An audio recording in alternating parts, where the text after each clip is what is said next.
মহারাজ, কোনো একজন মানুষের মনে করুন সে আধ্যাত্মিক পথে এগোতে চাইছে, সে দীক্ষা নিতে চাইছে, এই জন্য সে গুরুর খোঁজ করছে।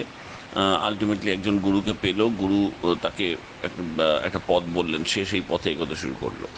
যদি সঠিক গুরু না হন তাহলে তার বলা পথ হয়তো ঠিক মতো হলো না, শিষ্য নিজেও বুঝতে পারছে না, নিষ্ঠা ভরে সেই গুরুর কথা শুনে এগোচ্ছে, কিন্তু গুরু যে পথটা দিয়েছেন সেটা গুরু সঠিক নন বলে পথটাও ঠিক মতো হচ্ছে না। কয়েক বছর বাদে, বেশ কয়েক বছর বাদে এই পদে থাকার পর সে হয়তো দেখলো তার কিছুই প্রোগ্রেস হচ্ছে না জীবনে। অনেক বছর বাদে সে টের পেলো যে আমি গন্ডগোলের জায়গায় রয়েছি, তখন গুরু চেঞ্জ করতে হলো। কিন্তু এটা শুরুতে জানতে পারছে না, এরমভাবে তো বহু বছর নষ্ট হয়ে গেল তার জীবনে। এই প্রবলেমটা সলিউশন কীরমভাবে হবে? এটা কোনো প্রবলেম নয়, এই জন্যে যে এই জগৎ, এই জীবন, এই বিশ্ব ব্রহ্মাণ্ড একটা যে শক্তিতে কাজ করছে, যে শক্তিতে তোমার শরীরটাও বেঁচে আছে, যে শক্তিতে তোমার শ্বাস প্রশ্বাস বইছে, যে শক্তিতে তোমার শরীরের মধ্যে প্রতিটি অণু পরমাণু তার নিজের নিজের কাজ করে যাচ্ছে, সেই শক্তির উপরে আস্থা রাখো। আমি নিজের জীবনে এবং সব জীবনেও জেনারেলি দেখেছি, যদি কারোর মধ্যে সত্যের খোঁজ থাকে তাহলে সে সৎ জায়গায় পৌঁছাবে। যদি কারোর মধ্যে খোঁজে একটা লোক দেখানি ব্যাপার থাকে, একটা সেটা তার কাছে একটা ফ্যাশন হয়, যেটা এখন স্পিরিচুয়ালিটি অনেক জায়গায় একটা ফ্যাশন হয়ে উঠছে, তাহলে সেই রকম একটা ফ্যাশনেবল জায়গাতেই সে পৌঁছাবে। যদি কারোর আধ্যাত্মিকতার জীবনে চলার পথে কারুর ধরো পদ মান এইসবের মোহ বেশি থাকে, তাহলে সে এমন একটা জায়গায় পৌঁছাবে যেটা এমনিতে অনেক আধ্যাত্মিক কাজকর্ম হয়, ধর্মের কাজকর্ম হয়, কিন্তু কিছুদিন বাদে সেইখানে দেখবে সে সেক্রেটারি হলো, তাকে সবাই মান টান দিচ্ছে, যিনি মাঝখানে গুরু তার কাছে যেতে গেলে আমাকে সেক্রেটারি হাত দিয়ে যেতে হবে, সেখানে তার বেশ সেলফ ইম্পর্টেন্স তৈরি হচ্ছে, কারণ সে সেটাই চেয়েছিল মনে মনে। এই জগতে যে যা চায় সেই তাই পায়। তোমার মধ্যে যদি প্রকৃত সত্যের খোঁজ থাকে, তুমি এমন জায়গায় পৌঁছাবে যেখানে সত্য বিরাজ করে। গুরু অনেক রকমের হয়, সদ্গুরু খুব কমই হয় জগতে, হয় না তা নয়, হয়। সুতরাং যদি সদ্গুরু পেতে হয় তাহলে সত্যকে খুঁজতে হবে অনাপোসীভাবে, আনকম্প্রোমাইজিংলি, সেখানে যে আমি সত্য জানতে চাই, আমি নিজের জন্য ব্যক্তিগতভাবে আমি কিছু চাই না, আমি কোনো মান চাই না, আমি কোনো বিখ্যাত জায়গায় দীক্ষা নিয়েছি এইসব বিজ্ঞাপন করতে চাই না, আমি শুধুমাত্র সত্য দ্রষ্টা হতে চাই, আমার জীবনের সত্যকে যোজনা করতে চাই। যদি এই রকম অভিলাষ তোমার মধ্যে থাকে তাহলে তুমি জানবে তোমার জন্য কোথাও না কোথাও কেউ একজন অপেক্ষা করে আছে। সবাই যে যা চাইবে এই জগৎ তার জন্য ডিম্যান্ড আছে, মানেই তার একটা সাপ্লাই আছে, বুঝতে পারছো? আমাকে অনেকে বলে যে এই সমস্ত চ্যানেলে এত সব জ্যোতিষী টতিষী, এই ভণ্ডামি, এই গ্রহ তারা, এই জুলাই মাস থেকে আপনার ভালো সময়, এদের এত রমরমা, এইসব, এত পৃথিবী এগিয়ে যাচ্ছে, এত বিজ্ঞান উন্নতি হচ্ছে, ভারতও কত পাল্টে যাচ্ছে, এগুলো এত আছে কেন? ডিম্যান্ড আছে, অনেক মানুষ আছে যারা এটা চায়, এটা একটা মার্কেট আছে। যখন আর চাইবে না তখন আর এরা থাকবে না। হ্যাঁ, ধরো কেউ আমাকে বললো এই সমস্ত, এই এখন করোনার সময় এই আইপিএল খেলা এগুলো হচ্ছে কেন? না হলেই তো ভালো হয়, এটা হচ্ছে কেন? একদম, কারণ এটা ডিম্যান্ড আছে, সেই করোনার থেকেও সেটা বেশি গুরুত্বপূর্ণ, কারণ তার একটা বিরাট মার্কেট আছে। সুতরাং তাই থাকবে। সুতরাং আমার যদি ধরো একটু সুবিধাবাদের, আধ্যাত্মিকতার নামে একটু সুবিধাবাদিতার ডিম্যান্ড থাকে আমার মধ্যে, তাহলে আমার সুবিধাবাদী গুরু পাবো, আমি কোনো চিন্তা নেই তোমার, আমি পাবো। এটাই জগতের নিয়ম, এটাই জগতের নিয়ম। আমি ধরো চাইছি যে যেটা আমি খুব দেখেছি, আমাদের দেশে এখনো একটু একটু কম, এবার এবার হবে, এবার বাড়তে আরম্ভ করবে। বিদেশে খুব বেশি, ইউরোপে খুব বেশি, যে যোগ, মেডিটেশন, প্রাণায়াম, চ্যান্টিং একটা বিরাট ব্যাপার ওখানে একটা। কিন্তু শুধুমাত্র ওয়েল বিইং, কেউ এটাকে স্পিরিচুয়ালিটি বলে না, কেউ এটাকে রিয়েলাইজেশন বলে না, কেউ এখান থেকে সমাধির কথা বলে না, কেউ এখান থেকে প্রেমের কথা বলে না। এটা হচ্ছে ওয়েল বিইং, কোনো রকম একটু ভালো থাকা এই কঠিন সময়, একটু সুস্থ থাকা, একটু মনটা ভালো রাখা। যদি ডিপ্রেশনটাকে আটকানো যায় এই মেডিটেশন, যোগা টোগা করে। অথচ দেখছি বেশিরভাগ যোগা টিচার নিজেরাই অসম্ভব ডিপ্রেশনের রুগী, মুখটুক ভার করে বসে আছে, সকাল থেকে 3-4টে ক্লাস নেওয়া হয়ে গেছে তার যোগা, বেশ ভালো বড় লোক হয়ে গেছে সে, ঋষিকেশে এসে 3 মাসের সার্টিফিকেট কোর্স করা হয়ে গেছে, যোগা টিচার এইভাবে বসে আছে, মানে পা নামেই না মাটি অবধি, বুঝতে পারছো? বিরাট বিরাট যোগা টিচার সব। চ্যান্টিং গুরু ব্রহ্মা গুরু বিষ্ণু গুরুদেবা মহেশ্বরা করে যাচ্ছে সারাদিন ধরে চ্যান্টিং। আমি সৎসঙ্গ করতে গেছি, তার আগে অনেকক্ষণ ধরে তমস মা জ্যোতির্গময় শাশ্বত মা সদ্গময় করে গেল। আমি শুরুই করলাম, তোমরা এই মন্ত্রগুলোর মানে জানো? হাঁ করে তাকিয়ে আছে, জাস্ট রিচুয়াল করে যাচ্ছে। আমরা আমাদের ওরা সমালোচনা করে যে আমরা শুধু রিচুয়াল করি, ওদের দেখলাম রিচুয়াল সাংঘাতিক। হ্যাঁ, আমি একটু একটু করে ধরে ধরে ধরে ধরে মানেটা বলতে আরম্ভ করলাম। মানে এইগুলোর সাথে আধ্যাত্মিকতার সম্পর্ক। শিবা শিবা, কৃষ্ণা কৃষ্ণা খুব বলছে, হরে হরে বলছে, কৃষ্ণ কৃষ্ণ বলছে, কে কৃষ্ণ জানে না, কে হরে জানে না। হ্যাঁ, তুমি যদি এইরকম আধ্যাত্মিকতা চাও পাবে, প্রচুর সাপ্লাই, প্রচুর ওয়েল বিইং। মানে তুমি সবাইকে বলতে পারবে যে আমি কালকে যোগাতে গিয়েছিলাম, ও হয়তো বলবে আমি জিমে গিয়েছিলাম, ব্যাপারটা একই। ওর জিম আর তোমার যোগা ব্যাপারটা একই। তুমি ভাবছো, তুমি হয়তো বলছো যে না না আমারটা একটু বেশি সাইন্টিফিক, হ্যাঁ, ওরটা বলছে আমি অতটা ওয়েল বিইং এর থেকে বেশি আমার 6টা মাসেল দরকার, বা আমার একটু ওয়েট দরকার বেশি, আমি বড্ড রোগা হয়ে গেছি। একজন মোটাটা হয়তো বলে আমি 6 সপ্তাহের মধ্যে রোগা হতে চাই। সুতরাং তোমার যা চাই তুমি তাই পাবে, এটা আমি নিজে বুঝেছি। আমি অনেক আমার বন্ধুদের আমার গুরু মহারাজের কাছে নিয়ে আসার চেষ্টা করতাম, এসে কিছুক্ষণ পরে উস্কুস উস্কুস করতে আরম্ভ করতো। যে সমস্ত সৎসঙ্গ আলোচনা শুনতে শুনতে আমরা হাঁ হয়ে যেতাম, পাথর হয়ে যেতাম, ওখানে মনে হয় উঠবো না গুরু মহারাজের সামনে থেকে, সেখানে আধ ঘন্টা পরে দেখছি ওরা উস্কুস উস্কুস উস্কুস করছে। শেষ পর্যন্ত কোথাও না কোথাও সেই ভিড়েই গেল অন্য কোনো সম্প্রদায়, অন্য কোনো গুরু, ভিড়ে গেল। তারপরে আবার দেখলাম যে 6 মাস 1 বছরের মধ্যে সেইখানকার বেশ হর্তাকর্তা বিধাতা হয়ে গেছে, অনেক ইভেন্ট অর্গানাইজ করছে, এখানে ওখানে প্রোগ্রাম করাচ্ছে, আর বেশ ভালো আছে। আধ্যাত্মিকতার জন্য নয়, ওই ওই ওই রেসপন্সিবিলিটিটা পেয়ে, এবং যিনি গুরু বা যিনি প্রধান তিনিও বেশ ওর উপর ডিপেন্ড করছেন। এই বাপিকে বল, ও সব জানে, এটা খুব ভালো লাগছে, ও যে সব জানে, ওর কাছে সবাইকে আসতে হচ্ছে। যে বাপিদা ওনার সাথে একটু কথা বলা যাবে? দেখছি দাদা, উনি তো ব্যস্ত আছে, আচ্ছা আমি দেখছি, তুমি কালকে এসো। এই যে এটা পাওয়ার, তোমার একটা ক্ষমতা, সাইকোলজি, বুঝতে পারছো? সুতরাং তুমি যা চাইবে এই জগতে তুমি তাই পাবে।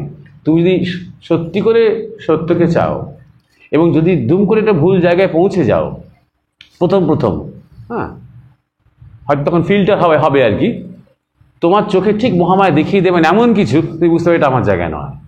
তোমাকে অত সাধনা করে বুঝতে হবে না, তুমি 2-3 দিনের মধ্যেই বুঝতে পারবে না ভুল জায়গায় এসেছি, এটা আমার জায়গা নয়। যার মধ্যে প্রকৃত সত্যের আগুন জ্বলছে না, তাকে বেশিক্ষণ তুমি মানে ওই মিথ্যের জায়গায় আটকে রাখতে পারবে না। স্বামীজিও তো গিয়েছিলেন দেবেন্দ্রনাথ ঠাকুরের কাছে, তাই না? দেবেন্দ্রনাথ ঠাকুর তখন রীতিমতন গুরু, তিনি ব্রাহ্ম গুরু তো। স্বামীজি তো মানে কিছুক্ষণ কথা বলেই তো বুঝতে পারলেন যে এ মানে খুব ভালো মানুষ, নো ডাউট। হ্যাঁ, খুব শ্রদ্ধাও করতেন তিনি, আসতেন মাঝে মাঝে ওনার কাছে, কিন্তু বুঝলেন না যে না, আমার জন্য ইনি নন। যিনি উত্তর না দিয়ে বললেন না, তোমার চোখ দুটো খুব যোগীর মতন, বলে আপনি দেখেছেন ঈশ্বরকে, ভগবানকে দেখা যায়? নরেন্দ্র যখন দত্ত জিজ্ঞাসা করলেন, উনি বললেন তোমার চোখ দুটো যোগীর মতন। বুঝলেন যে না, হবে না, এখানে এটা আমার জায়গা নয়। ইনি খুব ভালো লোক হতে পারেন, ইনি খুব জেনুইন লোক হতে পারেন, কিন্তু আমার জন্য নয়। তো যার মধ্যে সত্যের খোঁজ আছে তার বেশিক্ষণ সময় লাগবে না গো অসত্যকে ধরে ফেলতে, তার বুদ্ধি দিয়ে ধরতে হবে না, মহামায়াই ধরিয়ে দেবে। মানে গুরুই বলছে ওখানে নয় রে, আমি অন্য জায়গায় আছি, চলে আয়। তুমি ভেবো না যে তুমি খুঁজে খুঁজে গুরু বার করো, গুরু তোমাকে ঠিক খুঁজে নিয়ে নিজের দিকে টেনে আনেন। বুঝতে পেরেছ? এটা আমাদের গুরু মহারাজ খুব বলতেন, তোরা কি সদ্গুরু চিনবি রে? তোরা কোন লেভেলে আছিস যে সদ্গুরু চিনবি? তোরা সদ্গুরু তোদের চিনে নেবেন সময় হলে, সময়টা হলে তখন চিনে, তখন তিনি ডেকে নেবেন, কাছে নিয়ে আসবেন। তার আগে পর্যন্ত যা কিছু টানা পোড়েন চেষ্টা, এটাও যে চলছে, এও এক সাধনা। হ্যাঁ, দীক্ষা নেব কি নেব না, ওখানে যাব কি যাব না, হ্যাঁ, এই এত বাধা, ওই এত, আমি কি প্রস্তুত, আমি কি সাবধান করব কি করব না, আমি কি নিয়মিত করতে পারবো, আমি কি সব নিয়ম মানতে পারবো, এই যে মনের মধ্যে টানা পড়েন চলছে না, এও এক সাধনা। ক্রমাগত মনের মধ্যে একটা প্রশ্ন উঠছে, ক্রমাগত নিজের মধ্যে কিছু তোমার সংস্কারকে তুমি চ্যালেঞ্জ করছো, বিভিন্ন মানুষের কথা শুনছো, বিভিন্ন যোগী সাধু সন্ন্যাসীদের বক্তব্য শুনছো, বিভিন্ন বই টই পড়ছো, পড়ে একটা কিছু দিশা পাওয়ার চেষ্টা করছো, এও এক সাধনা। এও এক, তুমি ধীরে ধীরে ধীরে ধীরে তোমার সদ্গুরুর কাছে এগিয়ে যাচ্ছ, কিন্তু তুমি জানতে পারছো না সেটা। আস্তে আস্তে আস্তে তিনি তোমায় টানছেন তার দিকে, তুমি সেটা শুধু জানতে পারছো না, পরে বুঝতে পারবে। পরে যখন সংযোগ হবে এবং আরো কিছু বছর যাবে, তখন বুঝতে পারবে আগা গোড়া তিনিই তোমার হাত ধরে রেখেছেন। প্রথম প্রথম অদৃশ্য ছিলেন, আস্তে আস্তে একটা সময় যখন হয়েছে, তুমি যখন রেডি হয়েছ, তখন তোমার সামনে দিয়ে দৃশ্যমান হয়েছেন। অতএব তোমার গুরু নিয়ে চিন্তা করার দরকার নেই। বুঝতে পারছো? তোমার ধরো একটা সময় ছিল যখন ঠাকুর রামকৃষ্ণ যে বলেছিলেন যে আমি 150 বছর পরে, 100 বছর পরে আমি আবার আসবো, বায়ুকোণে আসবো। একটা সময় ছিল বাংলায় এবং ভারতে, বিভিন্ন দক্ষিণ ভারতে, যখন প্রচুর পাগল, বলতে পারো এক অর্থে আমাদের চোখ দিয়ে তারা পাগল, ছোটবেলা থেকে সারা জীবনটাই তাদের কেটে গেছে সেই ঠাকুরকে খুঁজতে খুঁজতে। সেই ঠাকুর কোথায় এসেছেন, আবার কোথায় আছেন, তাকে খুঁজে বার করবো, তার কাছে যাবো, এই করে করে তাদের পুরো জীবনটাই, মানে যৌবনটাই ওই করে করে কেটে গেছে। পাগল তারা, নিজেদের কেরিয়ার এইটাই, চাকরি বাকরি, এসব কিছু তোয়াক্কা না করে। তাদের মধ্যেই একজন, তার সাথে গুরু মহারাজের খুব ভালো সখ্যতা হয়েছিল। সে প্রত্যেক দিন ভোরবেলা বেরিয়ে যেত, সারাদিন ওরা খুঁজতো, ওরা বিভিন্ন মন্দির টন্দিরে যেত, হ্যাঁ, শ্মশান টশানে যেত, আর সবসময় হিসেব করতো দক্ষিণেশ্বর থেকে বায়ুকোণ কোন দিকটা হবে, মানে সে একটা সাংঘাতিক ব্যাপার। আর এটা হতো সারাদিন ধরে, সকাল থেকে এটা চলতো বিকেল পর্যন্ত। তারপরে সবাই ঘরে আসতো, চান টান করতো, ধূপ টুপ জ্বালাতো, আবার ধ্যান করতে আরম্ভ করতো। মানে রিয়েলি এটা নিষ্ঠা ছিল, ধ্যান করতে আরম্ভ করতো, যতটা পারতো সারা রাত ধ্যান করতো। যদি ঠাকুর দর্শন দিয়ে বলেন ওইখানে আছে, ওইখানে যা, শুধু ঠাকুরকে ডাকতো আর বলতো তুমি কোথায় আছো আমাদের জানাও। হ্যাঁ, আবার পরদিন সকালবেলা উঠে আবার রেডি ফেডি হয়ে আবার বেরিয়ে যেত। এদের 3-4 জনের একটা গ্রুপ ছিল যাদের সাথে ওনার বন্ধুত্ব হয়েছিল গুরু মহারাজের। তা এবং গুরু মহারাজকে তো কিছু বলতোই না, কারণ গুরু মহারাজ তখন খ্রিস্টান ভাবে ছিলেন। গলায় ক্রস টস ঝুলিয়ে, তখন তিনি লম্বা চুল, নিয়মিত চার্চে যাচ্ছেন। রবার্ট ডিক্রুজ নাম বলতেন, জিজ্ঞাসা করলে খ্রিস্টান ভাবে ছিলেন। তাই না, এরা আরোই কথা বলতো না এইসব ব্যাপার নিয়ে, এমনি বন্ধুত্ব ছিল, কিন্তু ওদের এই খোঁজ, ঠাকুর রামকৃষ্ণ, এসব নিয়ে কথাই বলতো না। ওনার সাথে খ্রিস্টানরা কি বুঝবে, এ তো জন্মান্তর মানেই না, তাই না, সব পাত্তা দিতেন না। তা একদিন এরকম সকালবেলা একজন ফিরছে, না ফিরছে না, যাচ্ছে, বেরিয়ে যাচ্ছে শ্মশানের দিকে বা কোথায় যাচ্ছে খুঁজতে রামকৃষ্ণকে। তো উনি বললেন কোথায় যাচ্ছে? তোমার বাড়িতে যাচ্ছিলাম। বলো আচ্ছা আচ্ছা, বাঙালি তো, হ্যাঁ, ভারতীয়, মানে তাহলে যাচ্ছে যখন, তাহলে চলো বাড়িতেই যাই, চা খাওয়াতে হবে। কিন্তু তার একদম ইচ্ছে নেই আর কি, তারা ব্যাকুল বৈরাগ্য নিয়ে এসে বেরিয়ে যাচ্ছে ঠাকুরকে খুঁজতে। যাই হোক, তখন আর গুরু মহারাজ বুঝতে পারছেন আমি প্ল্যানে বাধা দিলাম, উনি জানেন, রোজ ফলো করেন ওদের। তো আগে চাটা খাচ্ছে, তো গুরু মহারাজ কিছু মনে করো না, একটা কথা জিজ্ঞাসা করবো? বলে হ্যাঁ করো। বলছি যে এই যে তোমরা প্রত্যেক দিন সকালবেলা বেরিয়ে যাচ্ছ, সন্ধ্যেবেলা ফিরছো, সারারাত্রি ধ্যান করছো, কিছু একটা ব্যাপার আছে, আমার কাছে লুকোচ্ছ, কিছু একটা খুঁজছো বা কাউকে একটা খুঁজছো, কিছু একটা ব্যাপার আছে। বলো তুমি বুঝবে না। বলে হ্যাঁ আমি বুঝবো না তো ঠিকই, কিন্তু তাও শেয়ার করো, বলো, দেখো যদি যদি আমি বুঝতে পারি, তোমার কাছ থেকে, তোমাদের কাছে কিছু শিখতে পারি। বলে ওই খ্রিস্টানরা এসব বুঝবেই না। আর একটা ভালো বই পড়বে বলে সেই সময় সে শ্রীরামকৃষ্ণ ভক্তমালিকা বইটা গুরু মহারাজকে দিয়েছিলেন, মানে যে সেই সময় হাতে দিয়েছিল। কয়েকটা পাতা উল্টে তিনি মাটিতে রেখেছিলেন বইটা, আর বলে দেখো, হ্যাঁ, শ্রীরামকৃষ্ণ ভক্তমালিকার মতন বই তোমরা খ্রিস্টানরা মাটিতে রেখে দিচ্ছ, দেখেছো? তোমাদের কিচ্ছু হবে না, হ্যাঁ, এমন করে। তখন উনি বললেন, হ্যাঁ হ্যাঁ সত্যি আমার ভুল হয়েছে, আবার করে তুলে নিলেন। তা খুব সরল সহজ সরলভাবে গুরু মহারাজের সাথে কথা বলতেন বলে সেও মনের কথা বলেই ফেললো যে আমরা আসলে ঠাকুর রামকৃষ্ণকে খুঁজি। তুমি শুনেছো তার কথা? বলে হ্যাঁ একটু শুনেছি। বললে উনি বলেছিলেন 100 বছর পরে উনি আবার আসবেন, তো আমরা হন্যে হয়ে তাকেই খুঁজছি, হ্যাঁ, সারাদিন ধরে। উনি যখন বলেছেন উনি এসেছেন, আমরা শিওর, আমরা অনুভব করতে পারি এটা, কিন্তু কোথায় এসেছেন, কি বেশে এসেছেন, কিভাবে এসেছেন সেটা তো বুঝতে পারছি না, তাই তাকে খুঁজতে বেরোচ্ছি। তখন গুরু মহারাজ বললেন, আমি একটা কথা বলবো, অর্বাচীনের মতন, আমার বলা উচিত না, আমি সব জানি না। তখন বলছে, হ্যাঁ বলো। বলছে, তুমি কি আশা করছো যে তোমরা যাকে খুঁজতে বেরোচ্ছ, তোমরা ভাবছো তিনি সেইবারের মতনই তিনি আবার সেই একটা খেটো ধুতি গায়ে জড়িয়ে পৈতের মতন, হাতে একটা ঘন্টা নিয়ে তিনি পুজো করছেন, মায়ের সামনে মা মা করে ডাকছেন, চোখ দিয়ে জল পড়ছে, ওই একই ছবিটা তোমরা রিপিট হবে ভাবছো? তোমাদের হিন্দু ধর্মে কি সব রিপিট হয়, একই রকম হয়, আলাদা আলাদা হয় না? চুপ করে গেল। বলে এইবার ধরো একদম সম্পূর্ণ অন্য বেশে ধরো তিনি যদি এসে থাকেন, অন্যভাবে, হ্যাঁ, অন্যরকম একটা চেহারা, অন্যরকম বাচনভঙ্গি, অন্যরকম হাঁটা চলা, অন্যরকম বৃত্তি, কি করে বুঝবে? তখন বললো, ঠিক বলেছো তো, এটা তো কখনো ভেবে দেখিনি, আমরা তো মনে মনে সে আগের ছবিটাই ভাবছি। ঠিকই তো বলেছো, তাহলে উপায় আমাদের খুঁজে পাবো না? উনি বললেন, কেন পাবে না? ও তাহলে কি করে পাবো? বললো, রামকৃষ্ণ চিন্তায় ডুবে যাও না, তোমরা এত যখন রামকৃষ্ণকে ভালোবাসো, রামকৃষ্ণ চিন্তাতেই ডুবে যাও, তাহারই ধ্যান করো, তাকেই চাও মনে মনে, কোথাও যেতে হবে না, তিনি দরজা খুলে একদিন তোমার সামনে এসে দাঁড়াবেন, যে বেশি এসে থাকুন না কেন।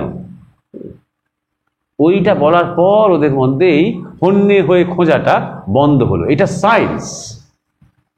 সুতরাং তোমার কাজ, আমার গুরু কোথায় আছে, কে আমার গুরু, সে ঠিক না ভুল, সে আমায় ঠিক ভাবটা দেখাবে কিনা, ভাব দেখালো, তারপর আমি এগোলাম, এগিয়ে দেখলাম ভুল ভাব, অত জটিল করার কোনো দরকার নেই। তোমার কাজ হচ্ছে নিজের মধ্যে নিজের সত্যকে খোঁজা, অন্তর থেকে আমার সত্যটা কি, আমি কে খোঁজা। যখন সময় হবে গাইডেন্সের, যখন সময় হবে শক্তি প্রদানের, তখন ঠিক তোমাকে চিনতে হবে না, তিনি তোমায় চিনে নিয়েছেন, তখন ঠিক সেই প্রদানটি হবে, ঠিক সেই স্পর্শটি হবে, তো কোনো ডাউট থাকবে না, কোনো সংশয় বা সন্দেহের কোনো অবকাশ থাকবে না। আর একটা কথা জানবে যে গুরু মানে শুধু পথ দেখিয়ে দিলেন, তুমি তোমার পথে হাঁটতে আরম্ভ করলেন, গুরু আবার নেক্সট জনকে পথ দেখাচ্ছেন, ব্যাপারটা তা নয়। গুরু শিষ্য মানে একটা সম্পর্ক, সংযোগ, সম্পর্ক, সম্বন্ধ, সান্নিধ্য, সালুক্য, সাযুজ্য। স্টেপে স্টেপে স্টেপে স্টেপে স্টেপে স্টেপে আস্তে আস্তে আস্তে আস্তে গুরু এবং ইষ্ট এবং তুমি এক হয়ে যায়। গুরু মানে শুধু দীক্ষা নিয়ে বাড়ি চলে গেলাম, বছরে একবার গুরু পূর্ণিমার দিন গিয়ে মাথা ঠেকালাম, খুব পূর্ণ হয়ে গেল, তা নয়, সেটা সংযোগ মাত্র। যখন গুরুকে গুরু বলতে আরম্ভ করলাম, বাবা বলতে আরম্ভ করলাম, গুরুদেব বলতে আরম্ভ করলাম, আর তিনিও সন্তানের মতন আমাকে আপন করে ডাকতে আরম্ভ করলেন, ভালোবাসতে আরম্ভ করলেন, সেই সম্পর্কটা সম্বন্ধতে এলো। গুরু কিছু দায়িত্ব দিতে আরম্ভ করলেন, তুই এই কাজটা করবি আমার জন্য, হ্যাঁ, গুরু দিয়েছেন, গুরু দায়িত্ব মনে করে সে করতে আরম্ভ করলো, সালুক্য এলো।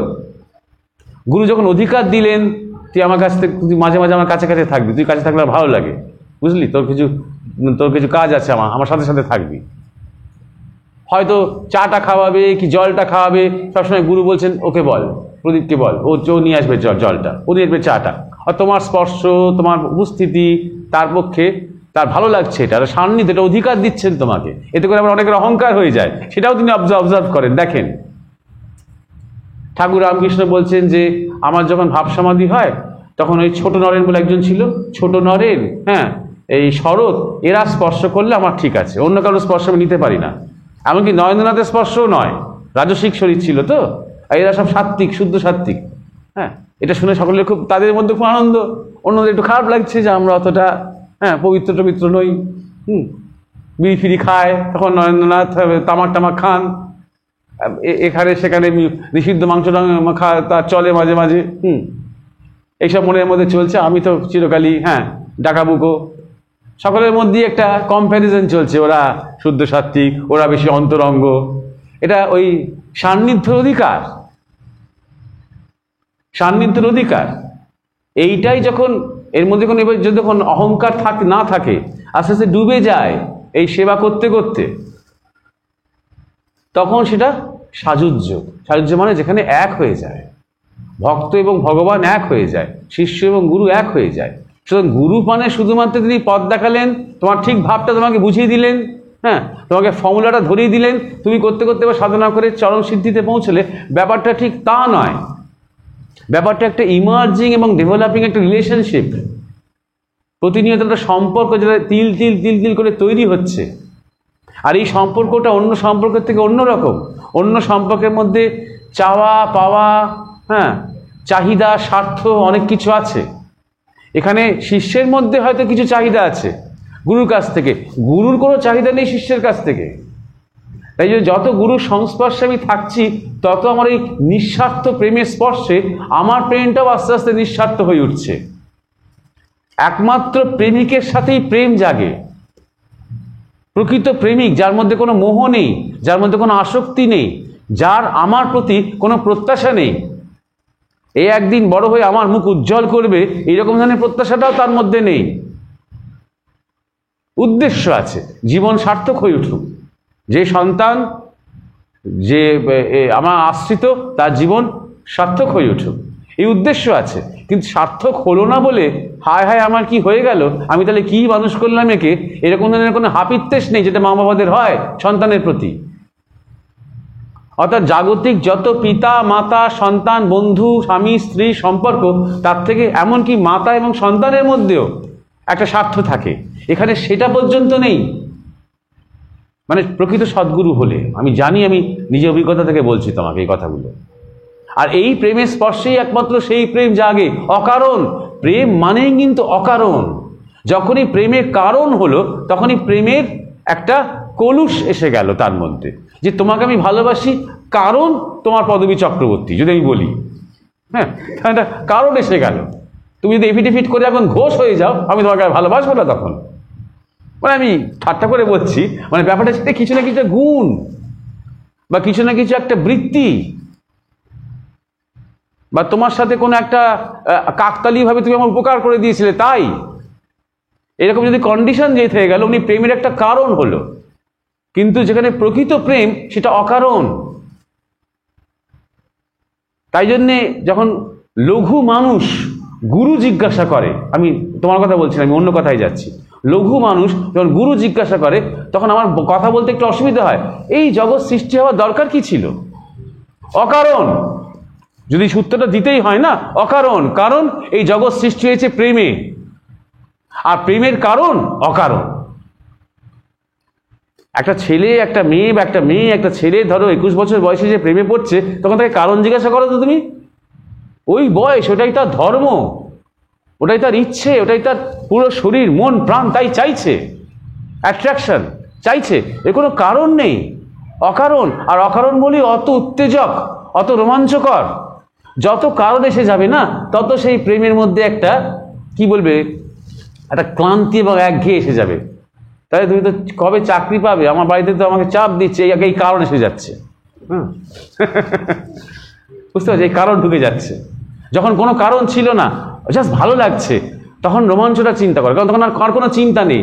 ও চাকরি করবে কিনা, এ বড়লোক কিনা, ও মানে তোমার শূদ্র কিনা, এ ব্রাহ্মণ কিনা, ও হিন্দু কিনা, এ মুসলমান কিনা, এসব কিছু ছিল না। ওগুলো যতই, এই প্রেমকে এবার একটা রূপ দিতে হবে, এই প্রেমকে এবার একটা ফর্মালাইজ করতে হবে, এই প্রেমকে একটা সামাজিক জায়গায় নিয়ে গিয়ে এটাকে পজেস করতে হবে। যখন এই ভাবছি প্রেমটাকে এবার আমার অধিকার করতে হবে, এটাকে একটা একটা গ্যারেন্টি দিতে হবে, এই জিনিসটাকে, এটা 25 বছরের গ্যারেন্টি উইথ চিলড্রেন, এরকম একটা জায়গায় যখন আমি নিয়ে যাচ্ছি, তখনই আর প্রেমটা প্রেম থাকছে না। আর তখনই বিরক্তি, ঝড়াঝাটি, কান্নাকাটি, ঝামেলা, 2 দিন দেখা নেই, 3 দিন আবার না দেখাও থাকতে পারছি না, মানে একটা বিচ্ছিরি একটা ঘেঁটে যাচ্ছে ব্যাপারটা। যতক্ষণ অকারণ ততক্ষণ শুদ্ধ। আর সেটাই তোমার আজকে রাস পূর্ণিমা, ওটা রাস মঞ্চ, অকারণ এক প্রেমের খেলা কৃষ্ণের সাথে গোপীদের, অকারণ প্রেম। আর প্রত্যেক গোপীর মনে হচ্ছে আমার সামনে তিনি, যেন হাজার কৃষ্ণ। এক এমন অদ্ভুত লীলা, প্রত্যেক গোপীর মনে হচ্ছে তিনি আমাকেই বেশি ভালোবাসে। কারণ অকারণ যখন প্রেম, যখন অকারণ হয় না, এইরকমই তার প্রকাশ হয়। আর বলা হয় যে এই লীলা যোগমায়া গুপ্ত রেখেছিলেন, মানে লীলাটা চলছে কিন্তু কেউ দেখতে পাচ্ছে না। এই প্রত্যেক গোপীদের যে মানে স্বামীরা রয়েছে বা সংসার রয়েছে, তারা কেউ জানতে পারছে না, তারা কেউ দেখতে পাচ্ছে না। এমনকি শিব পর্যন্ত প্রবেশ করতে গিয়ে পারলেন না। শিব ভাবলেন, আচ্ছা শ্রীকৃষ্ণের লীলা হচ্ছে রাসমঞ্চে, তো বিরাট ব্যাপার, আমিও যাব। তিনি আসতে গেলেন, তিনি আসতে গিয়ে শুনলেন যে পুরুষ হলে হবে না, একমাত্র পুরুষ ওখানে শ্রীকৃষ্ণ। তখন তিনি মানে সখী সাজলেন, মানে সখী হলেন, তাকে ছদ্মবেশিত হলো না, শিব তো, তিনি সখী হলেন।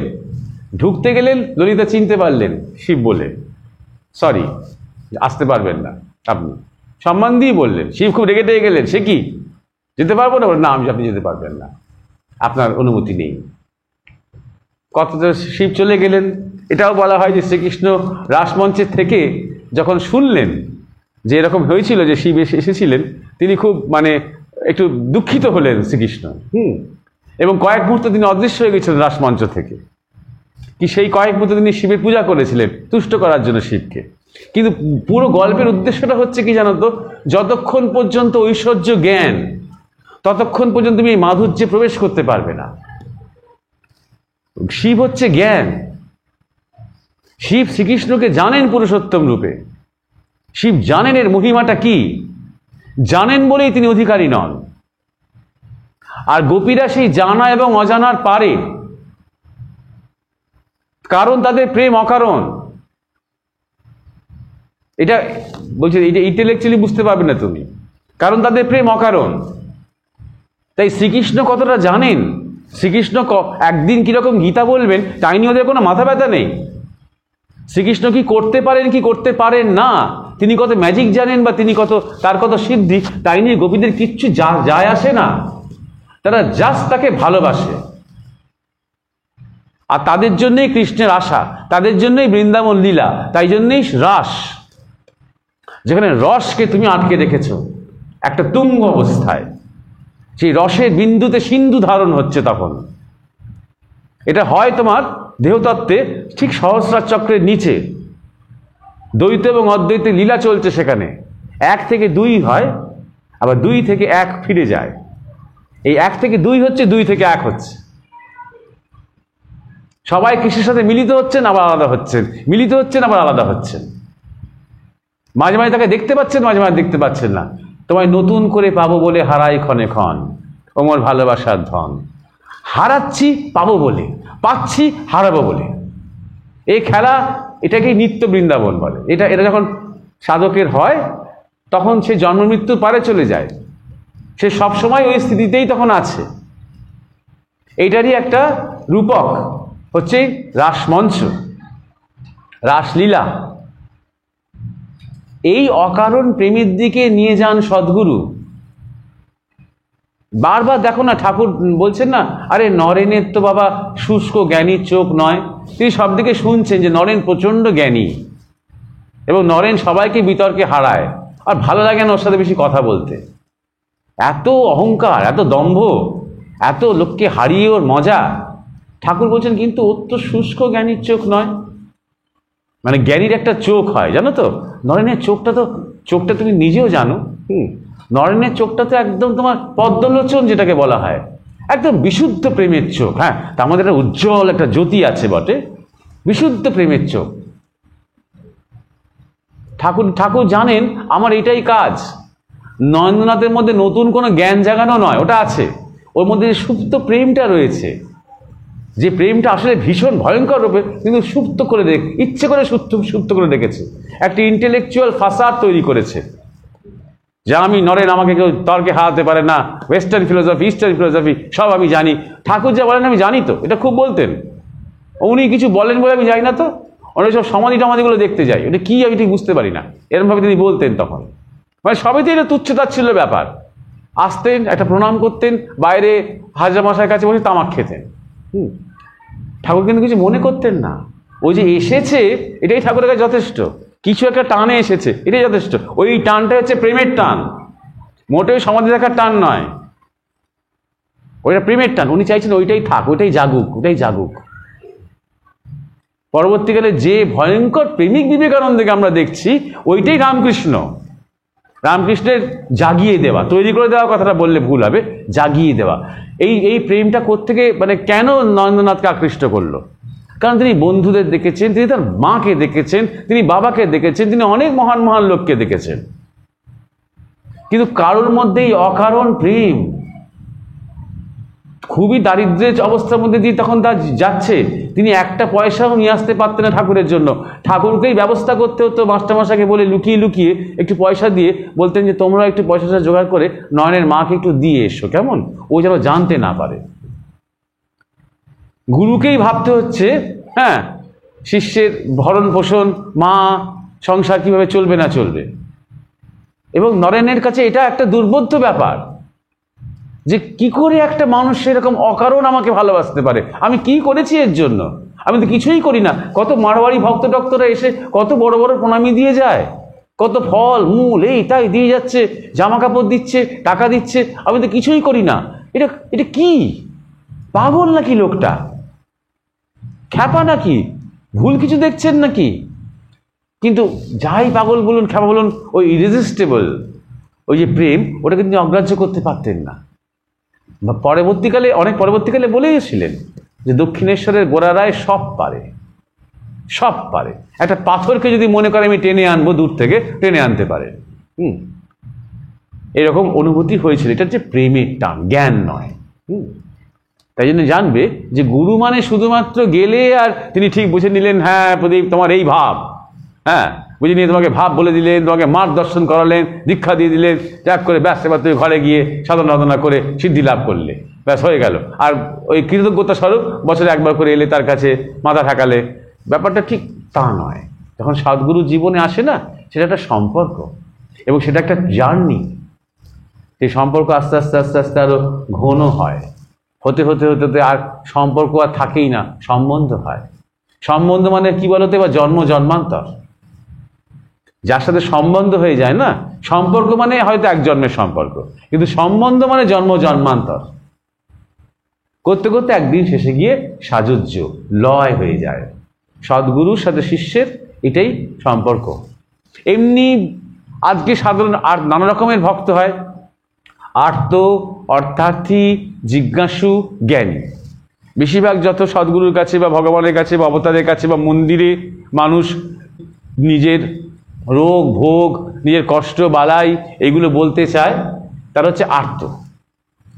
সেকেন্ড ক্যাটেগরি যায় যারা নিজের কথা অতটা বলে না, কিন্তু আমার স্বামী, আমার বাবা, আমার ছেলে, আমার মেয়ে, এদের কথা বলতে চায়, অর্থার্থী। এরা 90%।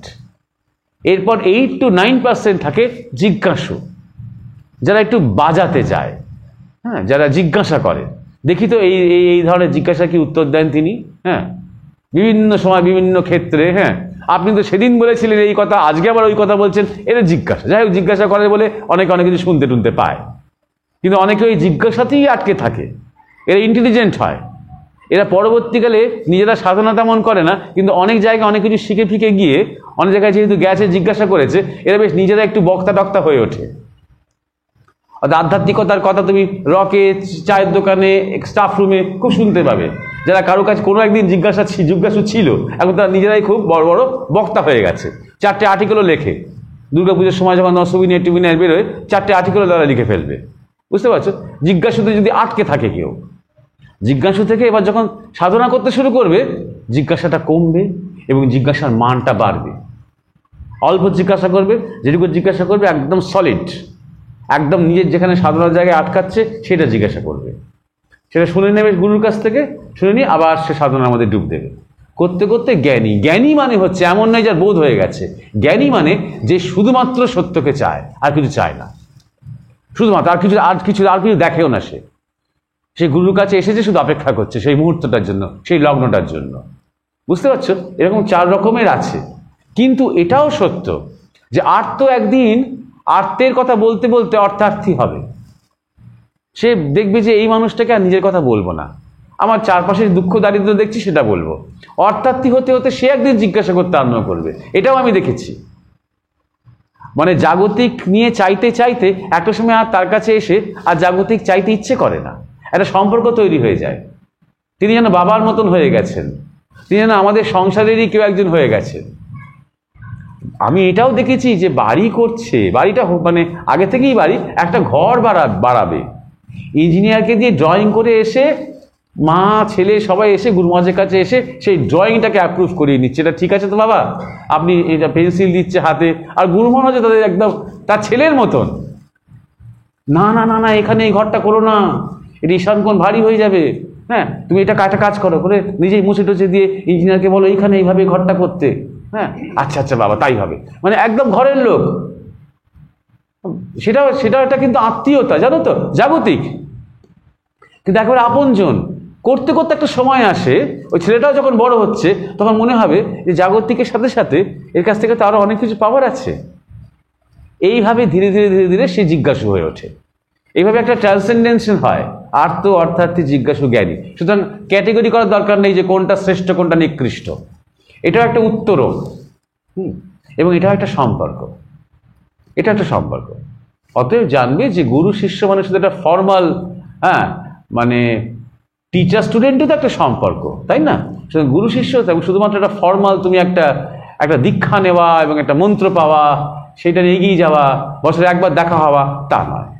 একটা সম্পর্ক যেটা নিজের জীবনে একটা সময় সবচেয়ে গুরুত্বপূর্ণ সম্পর্ক হয়ে ওঠে, সবচেয়ে প্রধান সম্পর্ক। কারণ ধ্যান করে আর কত মনোনিবেশ হবে বলো ইষ্টের দিকে? যদি গুরুর প্রতি একটা ভালোবাসা তৈরি হয়ে যায়, তিনি যদি সদ্গুরু হন, তখন সদ্গুরু আর ইষ্ট যেহেতু এক, তখন চোখ বন্ধ করলে হয়তো তাকে মনে পড়ছে, সেটা ন্যাচারালি হচ্ছে।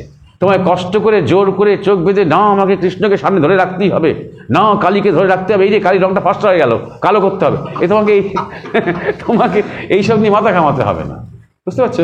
অটোমেটিক্যালি গুরু চলে আসবে, মনে হবে হাসছে, ভালোবাসছে, বলছে আয় কতদিন আসিসনি, হ্যাঁ এইটাই ব্যাস। এইভাবেই শিষ্যের আস্তে আস্তে চেতনার পরিবর্তন হতে আরম্ভ করে। বুঝতে পেরেছো?